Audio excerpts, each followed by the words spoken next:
So you beautiful people, welcome back to the channel. Today I wanted to focus on Modern Warfare 2 being the last chance saloon for Call of Duty. But before we do that, I wanted to speak about where I've been for the past couple of weeks in terms of uploads. So it's been a real struggle for me lately to get enthused about playing not just Call of Duty, but games. For the first time in my 36 years, I've really struggled to get an appetite to want to play games. And I don't know whether that's to do with the likes of me just being disinterested in games, which I don't think it is, or whether it's more to do with what's been going on in the gaming world in terms of development. Now, I'm going to exclude two games in this, and that's going to be Apex and the likes of Fortnite. Now, with them two games, I just feel like I've missed the boat a bit. You know, if you step away from a game that's got quite a high skill ceiling, it's going to take you a long time to get back into that game. And I just don't feel like I've got the patience for that at present. In terms of the likes of Call of Duties, the Battlefields, and other games similar to that genre and era, I almost feel as if what's been going on behind the scenes with the games has spilt over into the games.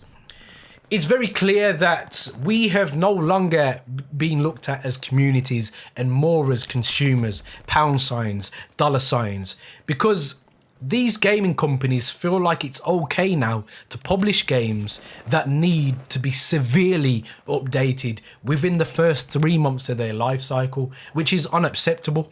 And what's quite funny is, I never thought I'd be able to say this, but gamers have actually started to turn their backs on games like that.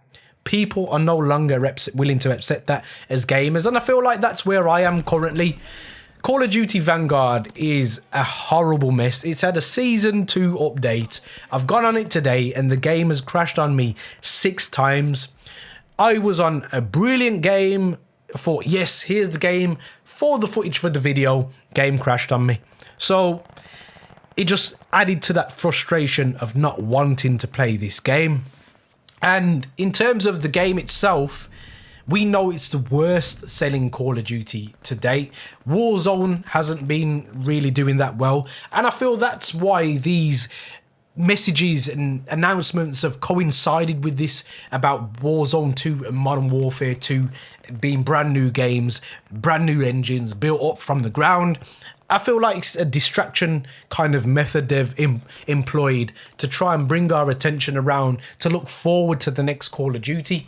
But there's one problem with this. That tactic has already been deployed. Modern Warfare 2019 sold as well as it did, not because it was a good game, but the fact that it was titled Modern Warfare 2019. And I've had several debates about this, but as time has gone on, it's been very clear that that was exactly the case.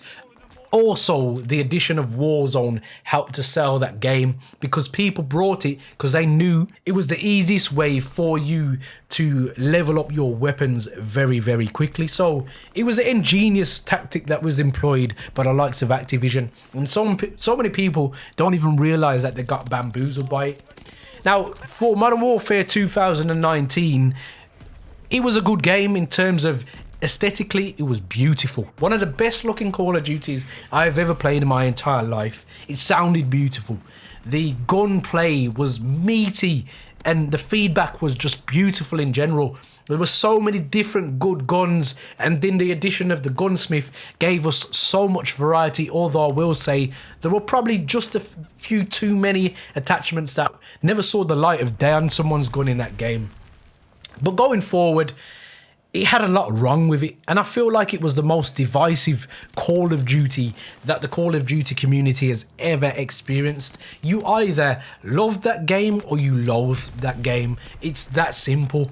And for me, Call of Duty is only as good as its playability. If you can't enjoy that game, no matter how good the engine is, how good the guns are, but you can't run around and enjoy yourself, then it's a bad game. And the fact that it was more of a camping meta just kind of was done for me. That game was done straight off the rip. So for a lot of people, this game, Modern Warfare 2, Activision, are going to be banking on people hearing that Modern Warfare 2 and reminiscing about Modern Warfare 2, the original. But the fact of the matter is, I don't feel like people are going to fall for that tactic. So they're going to have to employ some real good game development with this game. This game has to be a complete game on release, which we're hearing is going to be. But this game has to be a playable game at its core. It has to be fun. Otherwise, Call of Duty is done. It's done. Will there be a remnants of players still playing this game? Yes. Will it be that giant killer that it's always been, that #1 selling game? I highly doubt it. It's already on a vast decline, and that's been proven year upon year that this game isn't selling as much. Obviously, Warzone has definitely contributed to this, but even Warzone is currently suffering. We've seen the new map come out and how divisive that's been, and the fact that the World War II weapons just aren't as well received as the Cold War weapons and obviously the modern era weapons. I feel like Call of Duty is at a crossroad here that it's never been at before. Yes, we constantly hear year in, year out, Call of Duty's dying. But stats and figures actually show this to be true currently. There aren't many people playing Vanguard at all, so much so they've chose to update Call of Duty Cold War, and this is because of bad development, of bad choices behind the scenes when it comes to Call of Duty, and the fact that they've chose to treat their community as consumers, pound signs and dollar signs, instead of people who have dedicated themselves to this franchise, in some cases for over a decade now. It's a definite turning point. Now, I want Call of Duty Modern Warfare 2 to succeed. I wholeheartedly want it to succeed because, one, I enjoy Call of Duty.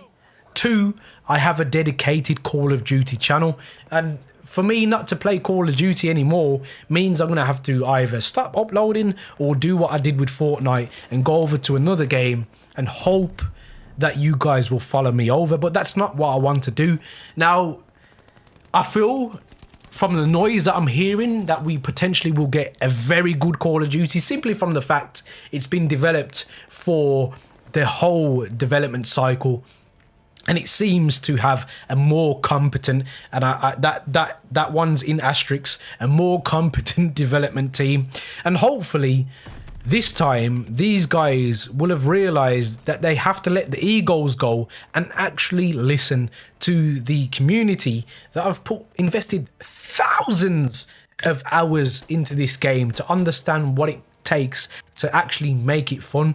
If skill-based matchmaking is in this game as strong as it has been in the past just to cater for the newer player, it's done. Because the reality is we've seen the results now. Skill-based matchmaking will keep players on the game for a short period of time, but the hardcore player that is still there in 6 months, they will disappear also, and then you've got a situation like Call of Duty Vanguard where hardly anybody's playing the game. Guys, let me know down in the comment section your thoughts and feelings about Call of Duty Modern Warfare 2. Do you believe it's the last chance saloon game for Call of Duty? Do you believe it will be a success, or do you believe it will be a failure? Guys, there are many buttons you could hit, but a like and subscribe button, I hope they took your fancy. And as always, guys, don't forget to stay on the right track. Peace.